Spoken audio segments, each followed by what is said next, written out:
Hello dears, welcome back. അപ്പോൾ ഇന്ന് ഞാനും മോളും കൂടെയാണ് യാത്ര. രാവിലെ 4 മണിക്ക് ഉറക്കം തൂങ്ങി KSRTCയിലൊരു യാത്ര. എങ്ങോട്ടേക്കാണെന്നോ? ആലപ്പുഴയ്ക്കാണ് ടിക്കറ്റ് എടുത്തിട്ടുള്ളത്. പക്ഷേ ലക്ഷ്യം എറണാകുളം ബ്രോഡ്വേ. അന്നേ പറഞ്ഞല്ലോ, നമ്മളാർക്കും തോൽപ്പിക്കാൻ പറ്റില്ല. അപ്പോൾ അന്ന് ചെറിയ മോനെ കൂട്ടിപ്പോയി നന്നായിട്ട് കുടുങ്ങിയിരുന്നു. അതുകൊണ്ട് തന്നെ ഇപ്രാവശ്യം റിസ്ക് എടുക്കാൻ നിന്നില്ല. ഭയങ്കര ബുദ്ധിമുട്ടാണ് ഷോപ്പിൽ കയറാനും നോക്കി സാധനങ്ങൾ എടുക്കാനും ഒക്കെ. ഇവളെയും മാനേജ് ചെയ്യാൻ ഭയങ്കര പാടാണ്. പക്ഷേ ഇപ്പോൾ ഒന്ന് ഞാൻ ആലപ്പുഴയ്ക്ക് പോയി എൻ്റെ വീട്ടിൽ കയറി അവിടെ നിന്ന് അമ്മയും അനിയത്തിയും വിളിച്ചുകൊണ്ടാണ് എറണാകുളത്തേക്ക് പോകുന്നത്. അതുകൊണ്ട് തന്നെ ഞാൻ സേഫാണ്. ഇപ്രാവശ്യം എല്ലാം കരുതിയിട്ടുള്ളതാണ്. പക്ഷേ എന്തൊക്കെ പ്ലാൻ ചെയ്താലും ഒരു അൺപ്ലാൻഡ് ആയിട്ടുള്ള കാര്യം വന്ന് കുടുങ്ങും. അതായത് നിങ്ങൾക്ക് പറ്റിയിട്ടുണ്ടോ എന്ന് എനിക്കറിയില്ല. ഞാൻ 2 ദിവസം അവധിയുള്ള സമയത്ത് തന്നെയായിരിക്കണം അടുത്ത പർച്ചേസിംഗ് എന്ന് തീരുമാനിച്ചിരുന്നു. കാരണം നമ്മൾ ഇല്ലാത്ത സമയത്ത് ഷോപ്പിലാണെങ്കിലും ശരി, എൻ്റെ ട്യൂഷൻ സെൻറ്ററിലാണെങ്കിലും ശരി, മാനേജ് ചെയ്യാൻ ഭയങ്കര ബുദ്ധിമുട്ടായിരുന്നു. 8ൻ്റെ പണി എന്നൊക്കെ, നമ്മുടെ ബിഗ് ബോസിൽ 7ൻ്റെ പണി 8ൻ്റെ പണി എന്നൊക്കെ പറയില്ലേ, അതുപോലെയൊക്കെ ഒരുപാട് പണികൾ കിട്ടി. അപ്പോൾ അതുകൊണ്ട് തന്നെ ലീവ് ഡേയ്സ് ആയിട്ടുള്ള ഓണത്തിൽ നിന്ന് പോയിട്ടില്ല ഞാൻ ഇതുവരെ. ദീപാവലിയും സൺഡേയും ദീപാവലിയും ഒരുമിച്ച് വന്നതുകൊണ്ട് തന്നെ അങ്ങനെ ആക്കാമെന്ന് കരുതി അങ്ങനെ ഇറങ്ങിയതാണ് ഞങ്ങൾ. അപ്പോൾ നല്ല അടിപൊളി എനിക്കിഷ്ടപ്പെട്ട പാട്ടുകളൊക്കെ ആയിരുന്നു. ഈ പാട്ട് ഏതാണെന്നൊന്നും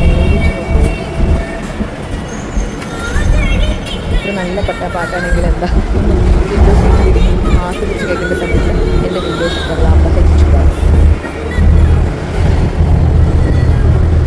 ഹെഡ്ഫോൺ ഇല്ലെങ്കിലും എനിക്ക് ഏറ്റവും ഇഷ്ടപ്പെട്ട പ്ലേലിസ്റ്റുകളായിരുന്നു. അതുകൊണ്ട് തന്നെ ഐ എം വെരി ഹാപ്പി.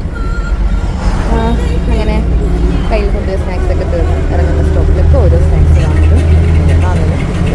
മക്കളൊന്നും കൂടെ വരാത്തത് കൊണ്ട് തന്നെ കുഞ്ചാര അത് മൊത്തം അതിനുള്ള എല്ലാ പ്രയോറിറ്റിയും അവളെടുത്തിരുന്നു. അമ്മയെ ആലപ്പുഴ എത്താനായോ എന്ന് പറഞ്ഞുകൊണ്ടിരിക്കുകയായിരുന്നു അവൾ. എനിക്ക് കിട്ടിയ പണി ഞാൻ പറഞ്ഞല്ലോ അല്ലേ, അൺപ്ലാൻഡ്. അതായത് ഞാൻ ബസ് ബുക്ക് ചെയ്തത് വെള്ളിയാഴ്ച രാത്രി ഇറങ്ങാൻ വേണ്ടിയിട്ടുള്ള ടിക്കറ്റായിരുന്നു. പക്ഷേ ടിക്കറ്റ് ബുക്ക് ചെയ്തപ്പോൾ ഡേറ്റിൽ എന്തോ ഒരു മാറ്റം വന്നു. ഡ്രസ്സെല്ലാം പാക്ക് ചെയ്ത് ഇറങ്ങാൻ നേരത്ത് വിളിച്ച് നോക്കുമ്പോഴാണ് ഞാൻ ബുക്ക് ചെയ്ത ഡേറ്റ് മാറിപ്പോയി എന്നറിഞ്ഞത്. പിന്നെ അടുത്ത ദിവസം രാവിലെ തന്നെ 4 മണിക്ക് KSRTCയിലാക്കി യാത്ര. അങ്ങനെ ഞങ്ങൾ ആലപ്പുഴ സ്റ്റാൻഡിലെത്തി. ഏറെക്കുറെ 3 മണിയായിട്ടോ, 3:30 മണിയായി വൈകുന്നേരം. അവിടെ നിന്ന് ഒരു ഓട്ടോയൊക്കെ പിടിച്ച് ഞങ്ങൾ വീട്ടിലേക്കുള്ള യാത്രയിലാണ്. ഇങ്ങനെ എന്താ പറയുക, ഒറ്റയ്ക്ക് അങ്ങനെ വന്നിട്ട് കുറേ കാലങ്ങളായി. അപ്പോൾ വീണ്ടും നമ്മുടെ ജംഗ്ഷനൊക്കെ ഇങ്ങനെ കാണുമ്പോൾ പഴയ കുറേ കാര്യങ്ങളൊക്കെ ഇങ്ങനെ ഓർത്തിങ്ങനെ പോവുമായിരുന്നു ഞങ്ങൾ. അങ്ങനെ ഞങ്ങൾ ഫൈനലി ഒരു 3:45 കഴിഞ്ഞു ഞങ്ങൾ വീടെത്താൻ നേരത്ത്. അപ്പോഴേക്കും വിശന്ന് ഒരു പരുവായിട്ടുണ്ടായിരുന്നു. ഇതാണ് എൻ്റെ വീടുള്ള ജംഗ്ഷൻ, ആലപ്പുഴയിലെ പിച്ചുവയ്യർ ജംഗ്ഷൻ. അപ്പോൾ കുറേ കാലത്തിന് ശേഷമാണ് മോളും വരുന്നത്. മോളും ഭയങ്കര എക്സൈറ്റഡ് ആയിരുന്നു. മോൾക്ക് വഴിയൊക്കെ മറന്നു പോയിരുന്നു.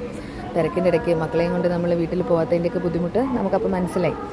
എന്തായാലും ഈ പോക്കിൽ നമുക്ക് നല്ല മെറ്റീരിയൽസ് കളക്ട് ചെയ്യാൻ പറ്റണം.